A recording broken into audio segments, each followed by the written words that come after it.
What's up, everybody? Welcome back to Ham House Sports. It's Big Matt and Little Matt, and today let me get a restart. That's just me. 140. All right. What's up, everybody? It's Ham House Sports.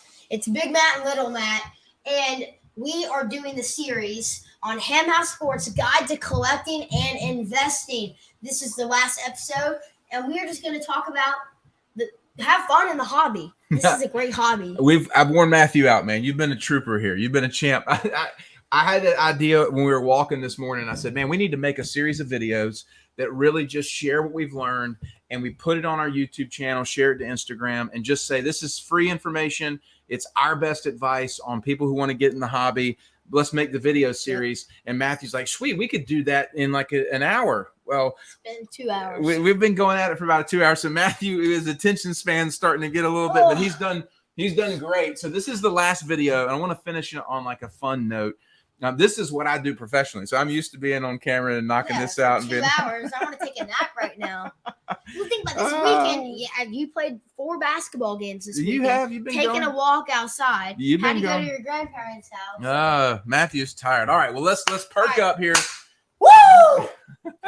Let's perk up. So our last video, man, is just about having fun. You know, I never thought that when we started this 10 months ago, we would be anywhere close to where we are. There's been a lot of stressful times. There's been times when I've gotten upset. You've gotten upset. We've been stressed about cards losing value or getting lost in the mail or not grading well or people taking advantage of us, people lowballing us. There's been nights when we've been sorting through stacks of cards. We've done whatnot shows and people haven't bought anything. There's been moments that have been really, really, really tough. Yes. But then there's been moments that have been super, super fun, right? We hit the perfect gem on the card that we got graded. You know, we find somebody who drops some Michael Jordans off at our doorstep. We hit the Tua. You know, we opened a pack of cards. We go to a card show. Yeah, and make some great deals. So, Matthew, one of the things that you said to me is, you know, we don't have a slogan. And we were talking about that as far as Ham House Sports. And you said, Dad, I just want to tell people collect what you love. Yeah. So talk a little bit about that, why it matters. Yeah, so collect what you love. So we've realized that the cards that we've done the best on are cards that we actually like. So, like, we've tried to buy a lot of cards. Like, in the beginning, like, we were buying a bunch of Devontae Smiths and Jalen Waddles and Jalen Greens and a bunch of basketball cards because we thought we were going to make tons of money on them. We were wrong. We were really wrong because we ended up losing the most money on those cards. But buying our 53 Mana, which was probably, I'd say, our favorite card that we've owned, we made money on that. Buying the Michael Jordans, made money on that. Justin Fields, I like that card, made money on that. We can make money on this. We can make money on this. We can make money on this. We can make money on all those, and we bought it because we love the cards, right? So don't necessarily get into this hobby for just the money, right? If it was me, I'd just buy what you love. If you have a PC, which is personal collection, just buy that player. And if you have, like Ronald Acuna, we have 2 Acunas. If we wanted to sell this one and keep the other one, we could do that, right? Just collect what you love because, I mean, you're never going to lose if all the cards, my dad always tells me, if every single card lost its value tomorrow, they're worth nothing. Would you be happy with your collection? And the answer right now is yes. We'd have an NC State, 2 NC State guys. We'd have Willie Mays, a GOAT. We'd have Shohei. We'd have Burrow, which is my favorite player. Just collect what you love because remember that if the card world ended tomorrow and you just finished collecting, would you be happy with your collection? Just think about that every time you buy a card. Yeah, and so that's where for us, you know, the pandemic did a lot for the card hobby, and we got in on the back end of that. But I think guys went from like truly loving the hobby to like totally jumping in just to make a bunch of money. Yeah, and so this money grab kind of greed thing that ended up in the hobby, it's just getting weeded out. And I think it's time for that because it's got to go back to the fun thing, right? Like cards started because guys were getting bubblegum packs in the 1950s when they were kids and they were putting them in their bicycle spokes because they didn't think anything of it.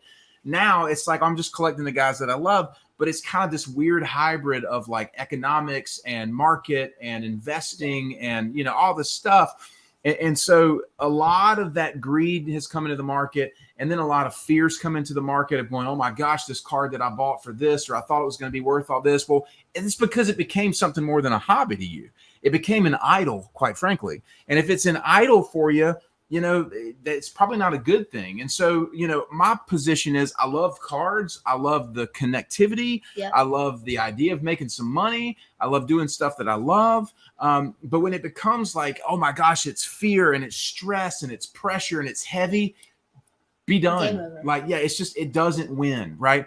Fear never plays. You know, one of the companies that I own is called Fearless, and our mission is to build a fearless generation. That has to do not only with discipleship and teaching people what they were made for, it also has to do with teaching them how to navigate their life and not let fear make all their decisions. So I tell Matthew all the time, Dad, we can't get this card. Somebody's going to get it. Come here. What I always tell you, stop. There's other chances at that card. Stop. Like if we miss, we miss. It's okay. You know, it's okay. It'll come back around. So you have to have that kind of faith and kind of confidence when you're navigating this. And so about it being fun, collecting who you love, that's one of the things that's really jumped out to me. If it all ended tomorrow, would you be happy with your collection? And I think if the answer is yes, you're doing well. Then you're doing well, and keep going. If cards end tomorrow, would you be happy with your collection? The one thing I'd not be happy with right now, there's 2 cards that I don't have. I know. Can I guess the 2? You know what the 2 are. Go ahead. 1986 Fleer Michael Jordan. Yep. And any Mickey Mantle card. Yep. And I've had both of those. I've had both of them. And we sold both of them. Why? Because we made money. We made money, but also too, why? Because we were down. No, I got a little bit afraid of owning cards that were worth that much money. We owned a Fleer Jordan and a Star Jordan, and I got a little bit anxious because it was such a big card. We owned a 53 Mantle, a little bit anxious, such a big card. Yeah. I've had to come to grips in my own life with that fear dynamic. Yeah. Because, you know, when I was raised, it was like, you know, hey, be responsible, and $1's a dollar, and it's, you know, hard work, and you know what I mean? Like, but I'm coming to this place of going, like, there's more to this thing than just the money of it. Have fun.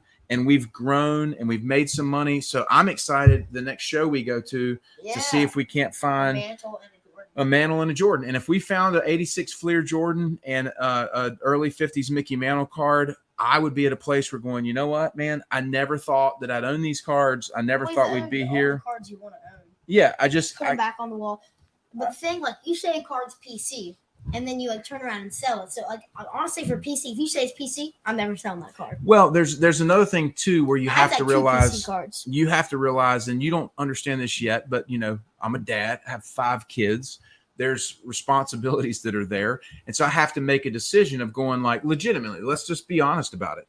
This card right here would sell right now for around $300 to $3,500. $3,500. Okay. Easy. Now that card, in and of itself, could basically pay our family's groceries for 3 months. No, I mean, yeah, about $1,000 a month in groceries. I thought it was like no, about this would pay our groceries for 3 months. Yeah. But it's sitting right now on a collector stack. Okay, well, guess what? We've got groceries, so I don't have to sell this card. But I constantly go through this thing of going, holy cow, man! Like, this could pay for our groceries. Yeah. So I don't like to think about that, like. Matthew, this, like, you always tell me, Matthew, you realize this card could pay for a car? I don't want to think about that. I know, but there is some level of responsibility, at least in my perspective. Honest, but that's where you got to go to God, and you have to say, all right, Lord, you've done this. You've blessed us with this. It's in your hands. What do you want to do with it, right? That's the way we live. That's how we do this.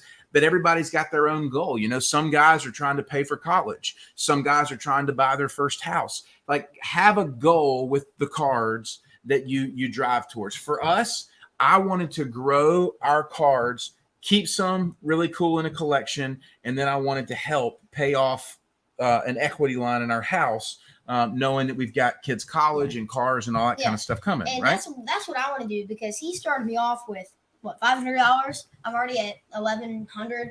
And if I could get in the next 2 years, if I could get, and I could keep flipping, but if I have $10,000, I could buy a card for $5,000, put it on the shelf, and I paid nothing for that card because it's all profit. Yeah. So there's a lot of economics and life and leadership and lessons that you can learn with any of this stuff. And that's where I come from as part of like what I do professionally, is help teach people those types of things.